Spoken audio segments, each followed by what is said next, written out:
Bonjour, aujourd'hui une vidéo où je vous présente en fait la réalisation de 4 malles niches et j'ai choisi de ne pas filmer une seule mais de filmer la réalisation des 4 mis bout à bout dans la progression globale pour que vous puissiez voir les 4 à la fin. Donc ici je commence par déterminer le calcul qui me permet de faire la porte de la niche. Donc c'est fait à la défonceuse, enfin c'est une affleureuse Makita. J'y place une fraise hélicoïdale, un point d'axe et je vais faire une rotation qui va me permettre en fait de faire le pourtour de la porte. Et pour une des niches, je réalise aussi un genre de cercle en bois. Alors j'ai choisi du chêne parce que j'avais du chêne dispo, qui va me permettre de faire le pourtour de la porte, un peu à la façon d'une arche de décoration que vous pouviez avoir dans certaines maisons.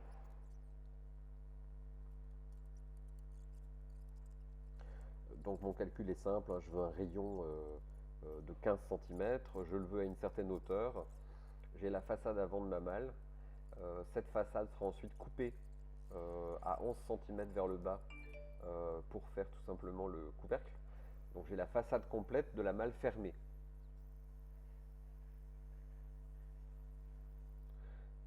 Je découpe. Alors j'ai fait ce travail-là un jour où il faisait très très très chaud pendant les vacances. Donc nous étions deux, on avait le temps, pas de coup de fil, pas de clients qui venaient. Ici de la colle chaude pour arriver à fixer mon panneau en chaîne. Il est retourné, posé sur la plaque de médium qui est en dessous, de façon à ce que quand je vais faire mon cercle, il ne se barre pas, il ne se sauve pas, il reste bien fixe. Et ensuite, j'ai fixé ma défonceuse de la même façon et j'ai fait deux fois une rotation complète à 360 avec à chaque fois un décalage légèrement. Donc la première par exemple à 17 cm, la seconde à 14. Résultat, j'ai donc un cercle en bois qui va faire 3 cm d'épaisseur sur l'ensemble de tout le diamètre. Et donc coupé en deux, ça me fait une arche. Enfin, je pense que vous allez comprendre une fois que vous verrez le résultat en vidéo. Alors une fois obtenu un cercle en bois, j'ai passé un quart de rond pour adoucir d'un côté. Et le cercle, vous voyez, je l'ai coupé en deux. Et ça fait deux arches pour éventuellement faire deux malles.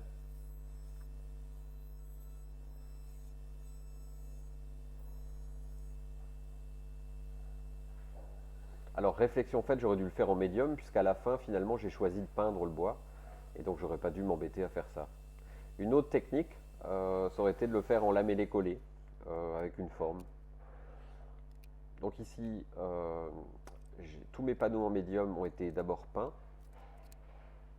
Pourquoi? Parce que je les ai d'abord passés au bouche-port, ensuite je les ai peints pour avoir une meilleure stabilité, puisqu'en fait je vais faire du plaquage à cajou sur la totalité de la surface extérieure. Et donc, pour pas être obligé de refaire un plaquage intérieur, parce que j'en avais pas assez en stock, j'ai donc contrebalancé à la peinture et au bouche-port. Alors c'est pas tout à fait catholique comme méthode, mais ça fonctionne relativement bien. L'important en fait quand vous plaquez, c'est de pouvoir stabiliser le côté verso, c'est-à-dire le côté non visible. Et donc là, bouche-port, peinture, ça suffit à stabiliser les choses. Donc les quatre niches ont été montées de la même façon, ou faites de la même façon. Elles sont ensuite collées, séchées. Et une fois que c'est sec, il y a différents traitements. Donc ici, c'est le plaquage.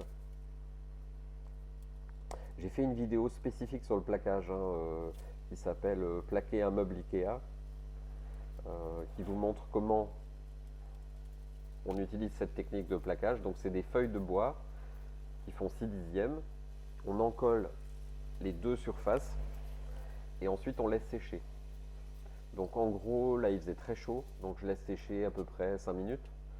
Quand il fait beaucoup plus humide, c'est un peu plus long, mais là ça suffit. Et ensuite vous passez un coup de fer à repasser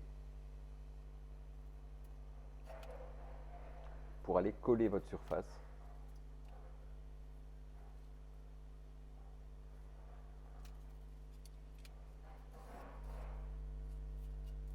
Voilà. Alors là, le plaquage vous donne des angles, des arêtes parfaitement droites et totalement nickel. Pour faire ma malle, moi je veux un angle légèrement arrondi. Donc je passerai ensuite la fleureuse. Mais au départ, je fais quand même mon plaquage comme si c'était fini. Parce que j'aime bien faire ça. Donc je veux que ça soit pile poil nickel. Alors que très sincèrement, pour cette réalisation-là, il n'y en a pas besoin. Il y en a juste besoin pour les champs. C'est le truc le plus long d'ailleurs, c'est faire tous les champs. Les surfaces principales sont assez simples à faire.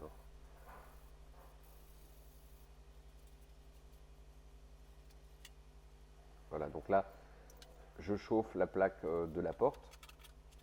Et puis ensuite au cutter, je vais d'abord découper rapidement et grossièrement mon plaquage avant de faire quelque chose de beaucoup plus précis.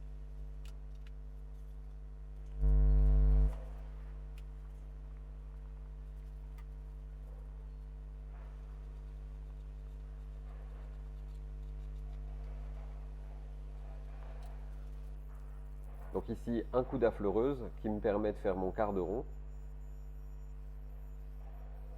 Ce qui explique que j'aurais pas eu besoin de coller mon plaquage pile poil nickel, puisqu'en fait je le détruis après.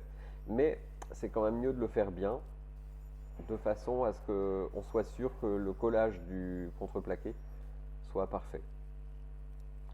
Ensuite, à la scie japonaise, je coupe mes coins pour pouvoir ensuite poser la bijouterie. Donc là, évidemment, vous l'aurez compris, on passe sur une autre malle, mais c'est le même principe. J'ai fixé mes cornières,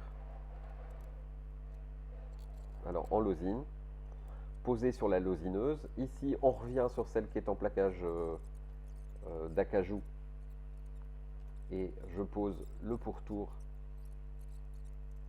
de la malle. Donc là, j'ai choisi de faire un pourtour également en losine. Le principe, c'est de bien prendre ses mesures, de poser sa bijouterie, comme par exemple les équerres d'angle, principalement avec des maillets, et de bien former votre losine tout autour. Ici, la troisième, qui était cette fois-ci une structure de contreplaqué habillé avec un lattage en chaîne. C'est une des niches que j'ai fait.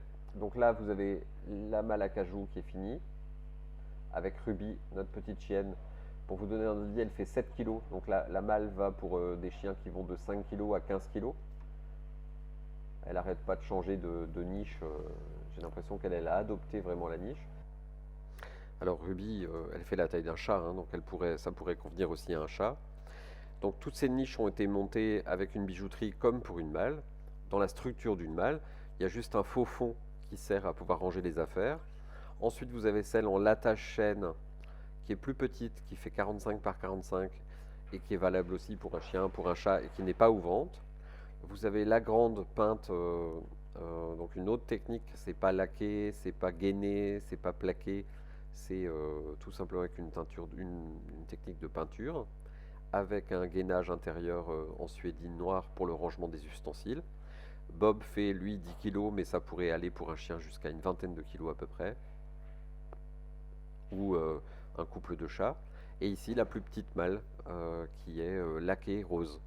J'espère que cette vidéo vous aura plu et que ça vous donnera envie de vous abonner et vous aussi de fabriquer des malles et des objets dérivés des malles. A bientôt, merci.